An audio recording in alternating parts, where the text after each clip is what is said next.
Hello दोस्तों, मैं शिखा मिश्रा आप सभी का स्वागत करती हूँ अपनी क्लास में। तो भैया आज हम पढ़ने जा रहे हैं बहुत इम्पोर्टेंट टॉपिक, जिस पर बच्चों को क्या होता है भाई, इस पे पता क्या आता है बच्चों को कि अनुस्वार पहचाने कैसे, अनुस्वार टॉपिक को किया कैसे जाएगा, या फिर सबसे बड़ी दिक्कत जो हमारी आती है कि हम बिंदी के रूप को पहचाने कैसे कि ये मात्रा है किस रूप में खुलेगी। हालांकि हमारे व्याकरण में इसको संधि के माध्यम से और खुद अनुस्वार के टॉपिक में इसे समझाया गया है, किंतु हम क्या करते हैं, हमको नहीं पता होता है, हम बिंदी का इस्तेमाल कहीं पे भी किए जा रहे होते हैं। शब्द लिखना है गंगा तो बिंदी ग पर आ रही है या दूसरे ग पर आ रही है, डंडा में कहाँ जा रही है बिंदी, हमें कहीं समझ में नहीं आता, बीच में ही अटका देते हैं। तो ऐसा नहीं होता, हर व्याकरण का, हर वर्ण का, हर चीज का अपना स्थान निर्धारित है हिंदी में, क्योंकि हिंदी हमारी मातृभाषा के साथ साथ में हिंदी को क्या कहा गया है भैया कि हिंदी एक वैज्ञानिक भाषा है जिसको तर्क के साथ समझाया और बताया गया है, जिसमें आप क्या नहीं छेड़छाड़ नहीं कर सकते। अब H2O मतलब पानी है, उसको आप बदल नहीं सकते हो। ऐसे ही क्या है कि भैया हिंदी के अंदर जो व्याकरण निश्चित तौर पर बना दिए गए हैं उनको हम परिवर्तित या अपने अनुसार बदल नहीं सकते। अब हम इसे समझे कैसे, तो सबसे पहले हम देखते हैं कि भैया अनुस्वार होता क्या है, अनुस्वार मतलब होते क्या हैं। यह सबसे बड़ी दिक्कत आती है बच्चों को। और आपको बताऊं बच्चा, यह टॉपिक इतना इम्पोर्टेंट है कि इस टॉपिक के अंदर हिंदी के बिंदी वाले जितने भी शब्द हैं वे अपने आप में ब्रह्मांड लेकर चलते हैं। आज इसी टॉपिक को हम अच्छे से समझेंगे कि अनुस्वार मतलब होता क्या है। देखिए बच्चा, यह अनुस्वार आपके 3 भागों में विभाजित किए जाते हैं। मतलब अनुस्वार मतलब क्या है, पहले हम ये जानते हैं। आप लोगों ने ये पढ़ा होगा कि अनुस्वार हमारे जितने भी स्वर होते हैं, स्वरों में हमने पढ़ा कि भैया अंग की मात्रा को, जो अंग होता है इसे हम क्या कहते हैं, अनुस्वार कहते हैं। इसे क्या कहते हैं, अनुस्वार कहते हैं। तो फिर भाई इसी क्या होगी, मात्रा होगी, इसी का ही रूप होगा। और हमने ये भी पढ़ा है डिटेल वाली क्लास में कि जो बिंदी होती है यह मात्रा है और जितने भी स्वर होते हैं उनकी ही मात्राएं बनाई जा सकती हैं, व्यंजन की कोई मात्रा नहीं होती है। तो ये जो अनुस्वार था इसने रूप परिवर्तन के लिए, मतलब कुछ शब्द ऐसे थे जिनको रूप परिवर्तित ना किया जा सके, ठीक है, वहां पर मदद करने के लिए इसका इस्तेमाल किया गया। तो इनके 3 नाम पड़े। क्या नाम पड़े जरा ये देखते हैं। अनुस्वार के एक नाम होता है पंचमाक्षर वाली बिंदी। क्या बोलते हैं, पंचमाक्षर वाली बिंदी। दूसरा बोलते हैं खुद अनुस्वार की बिंदी। क्या बोला जाता है, अनुस्वार की बिंदी। और तीसरा होता है आपका अनुनासिक की बिंदी। अब कहेंगे मैडम जी अनुनासिक में तो हम चंद्र बिंदी पढ़े थे। बहुत सही, बिल्कुल सही आप कह रहे हैं कि भैया अनुनासिक में आप चंद्र बिंदी पढ़े थे, किंतु चंद्र बिंदी के साथ आपको बिंदी का भी रूप देखने को मिलता है अनुनासिक में। और इन तीनों को अगर पूछा जाए कि किस व्याकरण की श्रेणी में रखा जाता है, तो भैया अनुस्वार की श्रेणी में इसे रखा जाता है। क्लियर है बच्चा। अब ये 3 नाम हम कैसे पहचाने, क्योंकि इनकी पहचान क्या है, एक जैसी है। इनकी पंचमाक्षर वाली का भी पहचान क्या है, बिंदी है। और इसकी मैं यहां ब्रैकेट में लिख देती हूं मात्रा, ठीक है, पहचान, मात्रा पहचान मैंने लिख दिया, ठीक है। और साथ ही में इसकी भी पहचान क्या है, बिंदी, और क्या है, ये भी क्या है, मात्रा और पहचान है। क्या है, पहचान है। और यहाँ पर इसकी भी क्या है, यहाँ देखो बिंदी आपको मिल गई पहचान के तौर पर। तो ये 3 होती हैं। अब आप देखोगे यहाँ पर भी बिंदी, यहाँ पर भी बिंदी, यहाँ पर भी बिंदी। तो हम कैसे पहचाने कि एक कौन सी बिंदी पंचमाक्षर की है, कौन सी बिंदी अनुनासिक की है और कौन सी बिंदी अनुस्वार की है। यही बताने के लिए मैं आज आपके पास आई हूं कि भैया हम अनुस्वार के टॉपिक को बहुत अच्छे से पढ़ लें और समझ लें और आगे से गलती ना करें। जरा देखते हैं।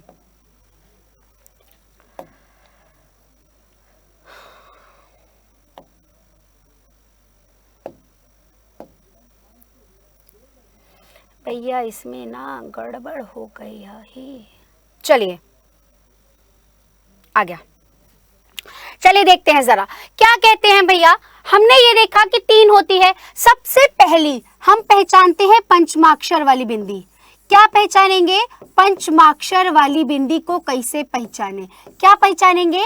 पंचमाक्षर की बिंदी। किसको? पंचमाक्षर की बिंदी को पहचानेंगे। कैसे पहचान सकते हैं कि पंचमाक्षर की बिंदी कैसे प्रयोग में होती है? चलिए जरा देखते हैं। यहाँ पर लिख लीजिएगा, आप इसे पढ़ लीजिएगा कि भैया जब भी किसी शब्द में बिंदी के बाद हमको कौन सा रूप मिल जाए?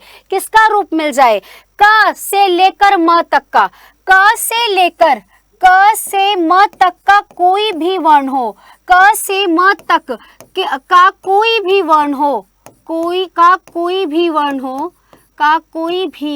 वर्ण हो तो बिंदी उसी वर्ग के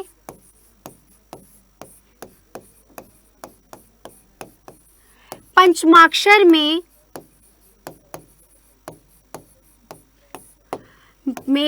परिवर्तित हो जाती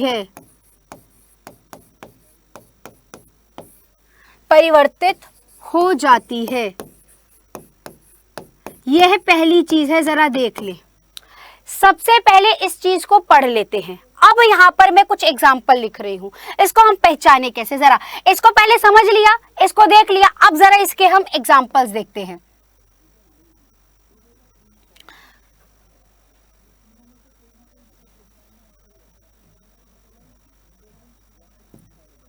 चलिए जरा देखते हैं, इसका एक एग्जाम्पल देखते हैं क्या हो सकता है। जैसे हम इनके एक बहुत सारे एग्जाम्पल देखेंगे। जैसे मैंने यहाँ पर लिखा गंगा, ठीक है। दूसरा लिखा मैंने यहाँ पर डंडा, यहाँ पर तीसरा लिखा मैंने संजय, और चौथा लिखा यहाँ पर मैंने संबंध। कभी दिमाग में आपके प्रश्न आया कि भैया यहाँ पर संबंध में एक बिंदी है और ब पर भी एक बिंदी है, संबंध में दो बिंदियां हैं, लेकिन और दोनों ही बिंदी का रूप एक जैसा है, दोनों ट्विंस हैं, दोनों एक ही जैसे हैं भैया, एक ही भाई भाई हैं, किंतु एक को म की बिंदी और एक को म की बिंदी और एक को न की बिंदी क्यों कहते हैं, जब दोनों का ही रूप है? ऐसा कैसे पहचान लिया कि एक म की है और एक न की है? दिमाग में सबसे बड़ा प्रश्न ये दिमाग में आपके उठना चाहिए कि एक बिंदी म की और एक बिंदी न की है, ऐसा क्यों? ऐसा क्या कारण है? तो इसको देखते हैं, ये पहचान कैसे करते हैं। आपसे गंगा में पूछ लिया जाता है, डंडा में पूछ लिया जाता है, तो आप सभी हर जगह यही बता रहे होते हैं, मैडम आधा न आएगा, आधा न आएगा। अरे भैया हर जगह आधा न नहीं आता है। अब हम इसकी पहचान कैसे करें, जरा देखते हैं। यहाँ पर बिंदी, यहाँ पर आप क्या करेंगे? यहाँ पर आप बिंदी के बगल में जाएंगे और उसके बगल यहाँ से, अरे यार ये बिंदी है, बिंदी के बगल से जाएंगे और आप देखेंगे कि क्या आ रहा है।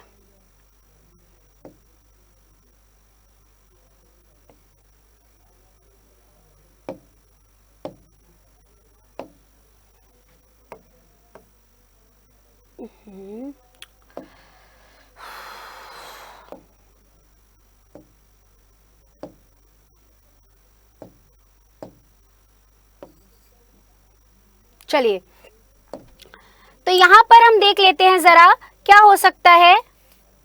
बिल्कुल यहां पर हम देखते हैं ये जो गंगा है, यहां से जब हम लिखने की शुरुआत करते हैं तो कैसे हमारा परिवर्तन हो जाता है, जरा देखते हैं। ठीक है, जरा देखते हैं, इसको पहचानते हैं। गंगा के बगल में मैंने बिंदी के बगल में देखा, यहाँ पर क्या मुझे मिला? ग मिला।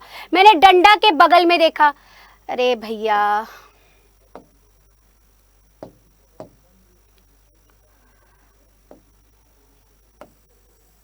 हाँ, मैंने संजय के बगल में देखा, और पहले इन तीनों का देख लेते हैं। अब आप ये सोचेंगे मैडम ये बगल वाला क्या बता रही है, जरा देखो। यहाँ पर बिंदी के बगल में मैंने देखा, मुझे क्या मिला? ग मिला। अच्छा एक ऐसे इसे ट्रिक के तौर पे याद करते हैं। मान लीजिए कि आप किसी रेस्टोरेंट में जा रहे हैं। अब रेस्टोरेंट में आप जाएंगे और आप बिल भरेंगे। अब अगर आपके पिताजी जा रहे हैं तो आप भी आपके पिताजी भरेंगे। यदि आपके पिताजी आपके साथ नहीं गए हैं तो बिल कौन भरेगा भैया? कौन भरेगा? आप ही भरेंगे ना। कोई आपका अंकल तो जी नहीं आएंगे भरने, बिल आपको ही भरना पड़ेगा। सेम एज इट इज यहाँ पर भी है कि यदि बिंदी के बगल में ग, मतलब उसी के ही बिंदी के बगल में यदि ग मिल रहा है, मतलब क से लेकर म तक, क से लेकर म तक का कोई भी वर्ण हो, क से लेकर म तक का कोई भी वर्ण हो, तक कोई भी वर्ण हो, तो क्या हो जाएगा? क्या हो जाएगा? जरा देखो, वह उसी वर्ग के पांचवें में परिवर्तित हो जाएगा। ये मैडम ने पिछले में बताया। अब यहाँ पर मुझे ग दिखा, ग का पंचमाक्षर क्या होता है? अब ग किस वर्ग में आता है? क में आता है। तो क का पंचमाक्षर क्या होता है? अंग होता है। क्या होता है? अंग। ये अंगा वाला अंग होता है। तो बिल्कुल अब यहाँ पर क्या हो जाएगी? ये बिंदी आधे ग अंग में खुल जाएगी। किस में खुलेगी? आधे अंग में खुल जाएगी। किस में खुल जाएगी? आधे अंग में खुल जाएगी। ठीक है, तो गंगा आपका क्या बन जाएगा? ये गंगा। अब आप लोग क्या याद कर रहे होते हैं? अरे मैडम हमको तो पता ही नहीं था, ऐसा होता है क्या? जी हाँ, ऐसे जरा देखो, डंडा, ड बिंदी के बगल में मैंने देखा ड दिख रहा है मुझे। अब ड किस में आता है? ट में आता है। ट का पंचमाक्षर क्या होता है? ट का पंचमाक्षर क्या होता है? ट, ठ, ड, ढ, ण। क्या होता है? ण होता है। ये होता है ना भैया। तो यहाँ पर भाई ड, आधा ड और डा, डंडा, या आधा ड इसमें खुलेगा। ऐसे ही तो आप झंडा भी लिखते हैं, झंडा भी तो ऐसे ही लिखा जाता है ना, तो ऐसे ये आएगा। अब ऐसे देखिए यहाँ पर संजय, आप कहेंगे मैडम न होगा, गलत हो जाएंगे यहीं पर। जरा देखो, ज किस वर्ग में आता है? च, छ, ज, झ, इया। तो यहाँ पर च का पंचमाक्षर क्या होता है? इया होता है। क्या होता है? इया होता है। तो यहाँ पर किस में खुलेगा? आधे इया में खुल जाएगा और संजय ऐसे लिखा जाएगा। आ गई बात समझ में? ये होता है कौन सी बिंदी? इसे किस बिंदी के नाम से जाना जाता है? पंचमाक्षर वाली बिंदी। अब आपसे यदि कोई पूछे गंगा में कौन सी बिंदी है, बगल में देखो, क्या क से लेकर म तक है? अगर क से लेकर म तक का कोई भी वर्ण है, क, च, ट, प, कोई भी वर्ण आ गया, तो इट मीन्स वह पंचमाक्षर वाली बिंदी होगी। छूटते ही आप उत्तर देंगे यह पंचमाक्षर वाली बिंदी है। अब और आपको बताऊं कि जो पंचमाक्षर वाली बिंदी होती है, इनको क्या होता है? आधा रूप होता है। जब इन्हें आधा नहीं लिखा जा सकता, जैसे अंग ऐसे है, अब अंगा को आधा नहीं लिखा जा सकता, ये मेरी डिटेल वाली क्लास में आप देख लीजिएगा कि खड़ी पाई होती है और एक होता है जिनके पास खड़ी पाई नहीं है, जिनके पास पाई नहीं है उनको आधा नहीं लिखा जा सकता। ऐसा कुछ मैंने अपनी क्लास में बताया, उसको आप देखिएगा, आप वहां से और क्लियर कर पाएंगे। तो यहाँ पर क्या है? अंगा के पास पैर नहीं है, इसलिए इसे आधा ऐसे ही लिखा जा सकता है। आधा जैसे हम क्या में क को आधा क करके ऐसे लिख सकते हैं, लेकिन अंगा को यहाँ ऐसे लिखा जा सकता है, पर अंगा को, आधे अंगा को कैसे लिखोगे? वो तो ट बन जाएगा। इसलिए क्या है भैया? इनको नहीं लिखा जा सकता। तो यहाँ पर क्या हुआ कि भाई यहाँ पर जो गंगा है, जो आपका गंगा है, यहाँ पर अंगा आधा था, तो भैया इसलिए हिंदी को लगा कि यह ना संस्कृत का रूप ले लेगा, ऐसे हमको हिंदी में चाहिए। तो इस रूप को परिवर्तन करने के लिए अंगा को क्या किया गया? परिवर्तित किया गया बिंदी के रूप में। किस में किया गया? बिंदी के रूप में। और यही बिंदी का रूप आप व्यंजन संधि के म संबंधी रूप में पढ़ते हैं। किस में पढ़ते हैं? म संबंधी के व्यंजन, मतलब यही इसका देखेंगे आप, संधि के म संबंधी पहला नियम है। ये कौन सा नियम हो जाता है? पहला नियम हो जाता है। ठीक है, चलिए जरा देखते हैं। अब यहाँ पर हमको क्या मिल गया? गंगा मिल गया। गंगा को आप क्या कर सकते हैं? बिंदी के रूप में परिवर्तित करके लिख सकते हैं। कहने का अर्थ क्या है कि पंचमाक्षर वाली बिंदी को परिवर्तित किया जा सकता है। आप गंगा ऐसे भी लिख सकते हैं। आप अपने घर में पुराने कैलेंडर उठाइएगा, जो हिंदी मासिक होते हैं, जो हिंदी में लिखे होते हैं, वहां आप देखेंगे दिनांक आपको कैसा लिखा मिलेगा। यहाँ लिख कर दिखा देती हूँ, दिनांक आप ऐसे देखते होंगे, लेकिन हिंदी के अंदर दिनांक आपको कैसे मिलेगा? देखो, क है, क का पंचमाक्षर क्या होता है? मैं बिंदी के बगल में देखूंगी, क है, क का पंचमाक्षर क्या होता है? अंगा होता है। इट मीन्स बिंदी किस में खुल जाएगी भैया? किस में खुल जाएगी? दिनांक इसमें। और आपको दिनांक ऐसा लिखा हुआ दिखेगा। ऐसे ही आपका आ जाता है संबंध। संबंध में हमें पहचानना पड़ेगा भैया कि बिंदी के बाद ब है, ब किस में आ जाता है, त थ द ध न, नहीं भैया प फ ब, हाँ प में आ रहा है तो प का पंचमाक्षर क्या होता है, म होता है। मैं यहां लिख देती हूं, प का पंचमाक्षर क्या होता है, म होता है। तो भैया पहली बिंदी म की हो जाएगी, भैया पहली बिंदी म की हो जाएगी। और अब यहाँ पर ध, बिंदी के बाद क्या है, ध, ध किस में आ जाता है, त थ द ध न, तो इट मीन्स भैया त का पंचमाक्षर क्या होता है, न होता है। तो यहाँ पर क्या आ जाएगा आपका, क्या आ जाएगा, न और ध। तो यदि आपसे कोई पूछे कि संबंध में पहली बिंदी ब की और दूसरी बिंदी न की, ये कैसे पहचान गया, जबकि दोनों को लिखने का तरीका एक जैसा है, तब आप कहेंगे कि भैया उनकी पहचान उनके पंचमाक्षर से हो रही है। भैया उसके बगल में उसके वर्ग का एक अक्षर आ रहा है, भाई पहले ब आ रहा है इसलिए ब का पंचमाक्षर म होता है, इसलिए पहली बिंदी म की है। और दूसरा ध लिखा हुआ है जो कि किस वर्ग में आता है, त थ द ध न, इसलिए त ध का जो पंचमाक्षर होगा वह न होगा, इसलिए इस रूप में ये खुलेगा। अब आपसे कभी भी कोई पूछे ना कि बिंदी किस रूप में खुलती है, आप सही खोलकर दिखाएंगे, गलत नहीं बताएंगे, ऐसे नहीं होता भैया, ऐसे नहीं होता। अब हमें सही पता चल गया है, ये लिख लिया।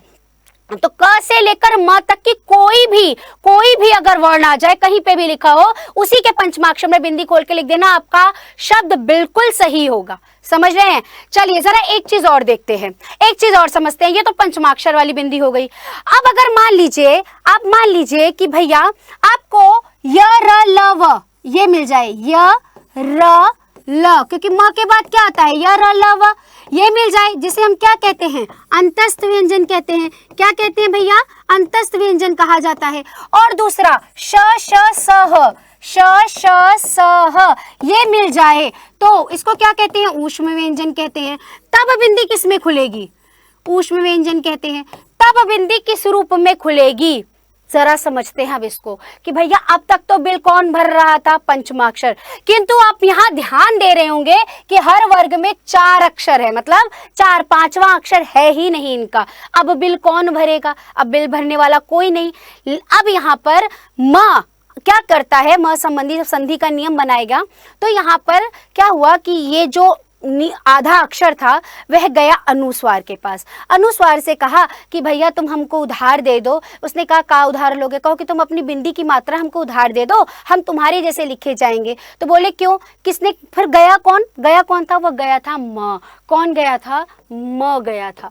कौन गया था, म गया था। म ने कहा कि मैं तुम्हारा रूप ले लूंगी, तुम्हारा नाम भी रखा जाएगा, किंतु अगर खुलेगा तो किस रूप में खुलेगा, म के रूप में खुलेगा। किस रूप में खुलेगा, म के रूप में खुलेगा। तो इसे कहा जाता है अनुनासिक की बिंदी। क्या कहते हैं, अनुस्वार, सॉरी अनुनासिक नहीं कहेंगे, अनुस्वार की बिंदी कहेंगे। इसका अगर हम परिभाषा समझना चाहें तो कैसे लिखेंगे कि जिस शब्द में बिंदी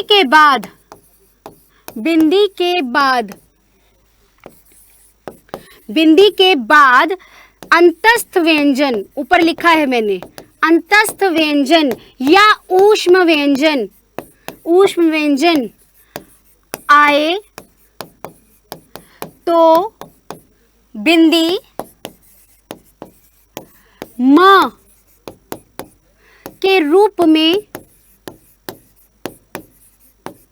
विस्तृत होगी। ठीक है, फैलाकर उसको लिखा जाएगा। और यही आपका म संबंधी का दूसरा, म संबंधी संधि का दूसरा नियम है। आप मेरा संधि की क्लास देखिएगा, वहां म संबंधी नियम में मैंने इसे और अच्छे से पढ़ाया है। यहाँ पर इसको ऐसे तब भी बता रही हूँ, बिंदी पहचानना बता रही हूँ। एक पंचमाक्षर की पहचान ली, दूसरी हम अनुस्वार की पहचान रहे हैं। अब जरा इसके शब्द देख लेते हैं, शब्द क्या होते हैं, शब्द कैसे होते हैं, जरा देखो। जैसे मैंने लिखा है एक संयम, ठीक है, या मैंने एक लिखा संशोधन, अब आप कहेंगे मैडम ये हमें पहचानने की क्या जरूरत है, इसकी आवश्यकता हमें कहाँ पड़ेगी? इसकी आवश्यकता आपको वर्ण विन्यास में पड़ेगी। कहाँ पड़ेगी? वर्ण विन्यास में पड़ती है। यदि आपको वर्ण विन्यास में पता ही नहीं होगा कि बिंदी किस रूप में खुलेगी तो आप कुछ भी आधा न लगा रहे होगे। कोई बच्चा अंगा लिख रहा होता है, यही गलती हमें नहीं करनी। तो भैया संयम एक मैंने लिख दिया, संशोधन एक तीसरा लिख दूं मैं, संयम हो गया, एक हो गया संशोधन हो गया, और हम क्या कह सकते हैं, संबोधन हो गया। हम लिखते हैं ना संबोधन। ओके चलिए, तो ये सारी चीजें मैंने लिखी, और भी बहुत सारे शब्द हैं, आप पढ़ेंगे आपको बहुत सारे शब्द मिल जाएंगे। तो जरा हम इनमें देख लेते हैं। अब संयम में किस में खुलेगी? भाई मैंने बिंदी के बगल में देखा, यह है, यह क्या है? अंतस्थ व्यंजन है। और ये अंतस्थ व्यंजन को बताया था मैडम ने कि भैया वह किस में खुलती है? म के रूप में। तो भैया यहाँ पर क्या आ जाएगा? आधा म और यम, ये आधे म के रूप में खुलेगी। किंतु यदि वर्ण विन्यास में आपको करने को कहा जाए तो यह है म अंगा, क्योंकि भैया ये उधार लेने गई थी, किसके पास गई थी? अंगह के पास गई थी, इसलिए उसे अंगह लिखा जाता है। आप इसे वर्ण संधि के नियम से भी पढ़ सकते हैं। संधि में भी म संबंधी नियम में इसे बताया गया है और अनुस्वार में भी इसे क्लियर किया गया है। तो नाम इसका क्या पड़ा? अनुस्वार। रूप किसमें खुलेगा? आधे म में। और यदि आपसे अब कुछ कोई पूछ ले कि भैया संशोधन में संधि विच्छेद करो, भैया मुझे पता है ध है यहाँ पर संशोधन, श क्या है? श क्या है? ऊष्म व्यंजन है। ऊष्म व्यंजन में क्या आ जाएगा? म आ जाएगा। भैया मैंने पहले म लगाया, समधन शोधन, संशोधन बन गया, मुझे संधि का शब्द भी आ गया। तो ऐसे याद करना बहुत इजी हो जाएगा आपके लिए। तो अब यहाँ पर देखिए जरा, यहाँ पर भी श है, तो स म शो ध न, और ऐसे ही संबोधन यहाँ पर ब। अच्छा ये तो यहाँ पर संबोधन नहीं आएगा क्योंकि भैया ये तो फिर पंचमाक्षर वाली बिंदी हो जाएगी। और हम ऐसे एग्जांपल्स देख सकते हैं भैया, जैसे संयम, हाँ संरक्षक हो गया। जैसे मैंने एक एग्जांपल आपको दे दिया, संरक्षक, ठीक है, संरक्षक। तो यहाँ पर संरक्षक क्या है? र क्या है? यह र अंतस्थ व्यंजन, फिर से क्या मिलेगा मुझे? सम रक्षक। अब अगर मुझसे कोई संधि विच्छेद पूछ ले तो भी मैं बता पाऊंगा, समधन रक्षक। भैया बन गया मेरा उत्तर। तो ऐसे याद करोगे, आपको याद करना भी आसान रहेगा और बिंदी की पहचान करनी भी आपको आ जाएगी। आपको मैं बताऊं, अनुस्वार का टॉपिक इसलिए आपको बताया जाता है वर्ण विन्यास आपको करना अच्छे से आ जाए। यह तो आपकी बात हो गई किसकी? भाई ऊष्म व्यंजन तक, श श स ह तक आपको सब पता चल गया। अब इसके बाद आपका क्या आ जाता है? एक और आ जाते हैं संयुक्ताक्षर। संयुक्त अगर अक्षर आ जाए तब बिंदी किस रूप में खुलेगी? संयुक्त अक्षर आ जाए तब बिंदी किस रूप में खुलेगी? जैसे मैंने आपको बताया, श, त्र, ज्या और आपका श्र आ जाए तो सोचो किस रूप में बिंदी खुल सकती है। जैसे कि मैंने आपको यहाँ पर लिखा संक्षेप, एक एग्जाम्पल लिखा संक्षेप, ठीक है, एक एग्जाम्पल लिखा मैंने मंत्र, और एक एग्जाम्पल लिखा मैंने संज्ञान, ये लिख दिया, ठीक है। अब बताओ ये किस रूप में खुलेगी? तब बच्चा यहाँ पर कंफ्यूज हो जाता है, अरे मैडम तो ये तो बता ही नहीं रही थी कि भैया बिंदी किस रूप में खुलेगी। तो अब बताते हैं, जरा समझ लेना ध्यान से कि यहाँ पर श मिला। अब श किससे बना है? संयुक्त अक्षर है। श किससे बना है? क और श से। किससे बना है? क और श से। अब क मुझे पहले मिल गया, क का पंचमा, फिर क मिल गया तो क का पंचमाक्षर वाला हो जाएगा ना। तो इसका मतलब जो संयुक्त अक्षर वाली जितनी बिंदी होती है वह कौन सी होती है? पंचमाक्षर वाली बिंदी होती है। संयुक्त अक्षर में कौन सी हो जाएगी? पंचमाक्षर वाली होगी, सिर्फ इसको छोड़कर, सिर्फ इसको छोड़कर बाकी सभी ये कौन सी हो जाती है? पंचमाक्षर वाली बिंदी हो जाती हैं। जरा देख लो यहाँ पर किसमें खुलेगा? भाई श है तो संग अंग के रूप में खुलेगा और शेप, संक्षेप। आ गया समझ में? फिर जैसे मंत्र है, अब यहाँ तो आप बता देंगे मैडम न और त्र होगा, बिल्कुल न और त्र होगा। क्यों होगा? कि भैया यहाँ पर त है, त, त्र में आधा त और र होता है तो त का पंचमाक्षर न होता है, इसलिए मंत्र लिखा जाता है। तंत्र में न आता है इसीलिए आता है। संज्ञान में यहाँ पर जिया है, जिया किससे बना है? जिया भैया किससे बना है? आपका ज आधा और इया से बना है, तो यहाँ पर संज्ञान किस पे आ जाएगा भैया? किस में आ जाएगा? इया और फिर जान, ये बन गया। अब इनको ऐसा आपने कभी लिखा देखा है क्या? ऐसा लिखा देखा नहीं देखा है, इसीलिए इनकी क्या बना दी जाती है? बिंदी बना दी जाती है। क्या बना दी गई है? बिंदी की का रूप इन्हें दे दिया गया है।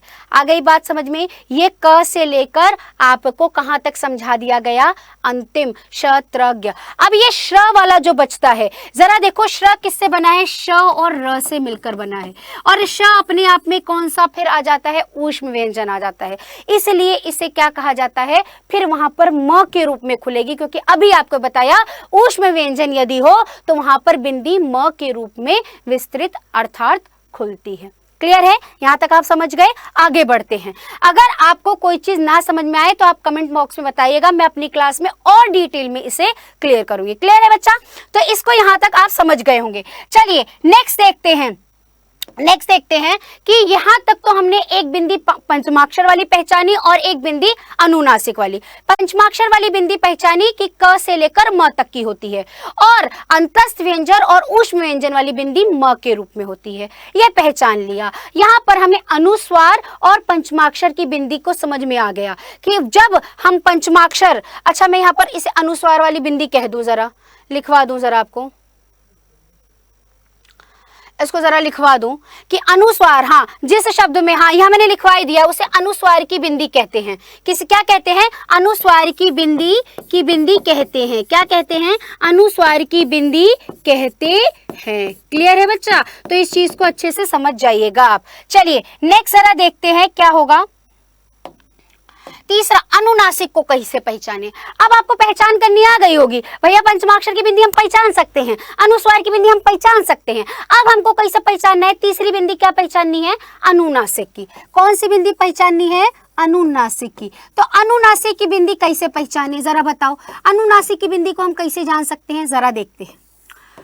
जैसे मैंने यहाँ पर लिखा स्वरों, ठीक है, या मैंने लिखा मैं यहां पर, अब ये भी तो बिंदी है, तब यहां पर तो अब तो यहां ये अंतिम में कैसे पहचाने भैया? ये बिंदी किस रूप में है? तब इसे कहते हैं अनुनासिक की बिंदी। क्या कहते हैं? अनुनासिक की। हालांकि अनुनासिक में चंद्र बिंदी भी होता है, अनुनासिक में चंद्र बिंदी भी होता है और बिंदी भी होता है। बिंदी का ऐसा रूप होता है, चंद्र बिंदी का भी होता है। अब हम कैसे पहचाने कि अनुनासिक में कौन सी, कहाँ चंद्र बिंदी आएगा और कहाँ बिंदी आएगी? ये समझना बहुत आवश्यक होता है बच्चा, कि हमें ये जानना होगा कि बिंदी कहाँ आएगी और चंद्र बिंदी कहाँ आएगी। जरा देखते हैं, समझते हैं इसको। जरा देखो, मैंने यहाँ पर लिखा, मैं आपको दो चीज बता देती हूँ कि शिरोरेखा, क्या लिखते हैं हम? शिरोरेखा से नीचे वाली मात्राओं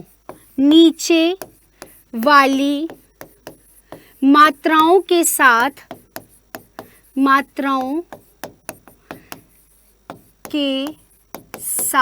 या के लिए, मात्राओं के साथ जो नीचे शिरोरेखा से नीचे होती हैं, के साथ चंद्र बिंदु का प्रयोग किया जाता है,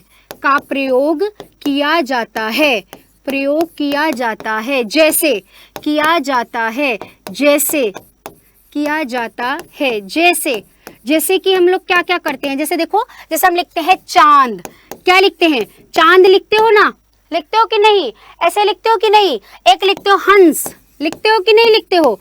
तो यहाँ पर आप देखोगे यह क्या है आपकी? नीचे शिरोरेखा। शिरोरेखा क्या होती है? ये इसे बोलते हैं शिरोरेखा। शिरोरेखा मतलब ये, इसे बोला जाता है शिरोरेखा, मतलब ऊपर की रेखा, उससे नीचे वाली मात्रा। अब उससे नीचे वाली कौन कौन सी मात्राएं होती हैं? देखो जरा, आ की मात्रा हो गई, ठीक है, अ की मात्रा हो गई, आ की हालांकि कोई मात्रा नहीं होती, पर नीचे के लिए लिखा जाता है, अ की मात्रा हो गई। फिर आपका क्या हो जाता है? ऊ की मात्रा हो गई, बड़े ऊ की मात्रा हो गई, री की मात्रा हो गई, और कौन सी मात्रा होती है? और सोचिए, ए ऊपर आ जाता है, ओ ऊपर आ जाता है, ई ऊपर आ जाती है। हाँ, तो इतनी मात्रा हो जाती है। यहाँ पर आपकी इतनी मात्राओं के लिए चंद्र बिंदु का इस्तेमाल किया जाता है। दूसरा मैं नेक्स्ट में लिखवा देती हूँ। दूसरे में जरा देखेंगे, दूसरा आपको मिल जाता है शिरोरेखा से ऊपर वाली मात्राओं। शिरोरेखा से ऊपर वाली मात्राओं के साथ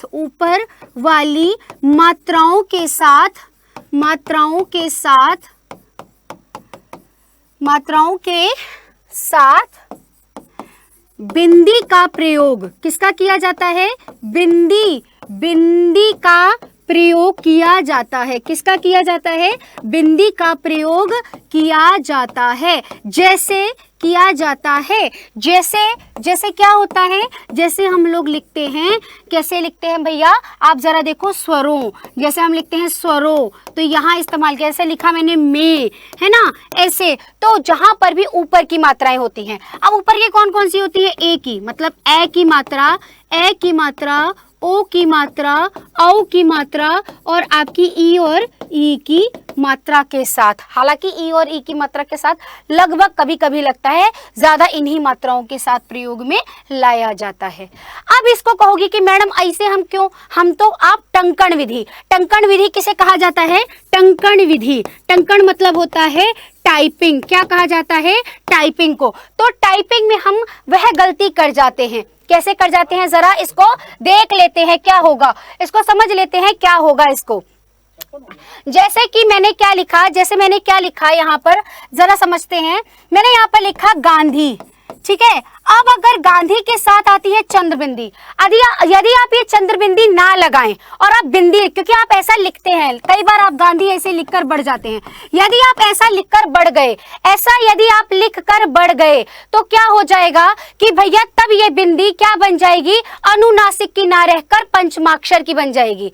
क्यों? क्योंकि ध है, ध में ना, तब क्या कहेंगे इसे? गांधी। क्या कहेंगे? गांधी। तो अनुनासिक की बिंदी होती है जिसमें मुख, अनुनासिक की बिंदी किसे कहा जाता है? मुंह और नाक दोनों के साथ, मुख और नाक दोनों के साथ प्रयोग की जाती है। किसके साथ? दोनों का प्रयोग किया जाता है। किसका?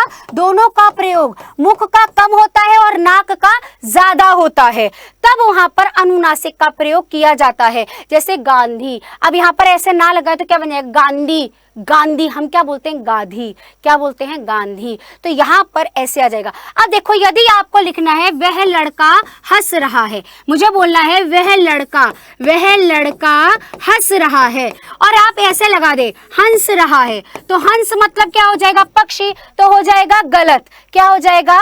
गलत। हमें बोलना होता है हंस रहा है। तो यहाँ पर क्या आ जाएगा भैया? यहाँ पर क्या आ जाएगा? बिंदी। क्या आ जाएगी? बिंदी, क्योंकि भैया यहाँ पर ये लगेगा। ऐसे ही अगर मैं बोलूं कि क्या बोला जाए कि भैया बंटी के घर में मिठाई बटी, तो कैसे लिखेंगे? बंटी। बंटी में न आएगा, यहाँ पर बंटी के घर में मिठाई बटी, मिठाई बटी, मिठाई बटी। अब आप मुझे इसको नेक्स्ट क्लास में बताएंगे कि ऐसा क्यों लिखा गया, इसे ऐसा क्यों लिखा गया। एक जगह बंटी है और एक जगह बटी है। तो ये मैंने आपको समझा दिया कि बिंदी कहाँ लगेगी? शिरोरेखा से ऊपर वाली मात्राओं के साथ बिंदी लगता है और शिरोरेखा से नीचे वाली मात्राओं के साथ क्या लिखा जाता है भैया? क्या लिखा जाता है? क्या लिखा जाता है? तो वह लिखा जाता है आपका अनुनासिक का चंद्रबिंदी का। क्लियर है बच्चा? तब तक के लिए आप इसे पढ़ते रहे, समझते रहे, और डिटेल में समझने के लिए मेरी क्लास से जुड़े रोज 1 बजे और शाम 5 बजे। धन्यवाद।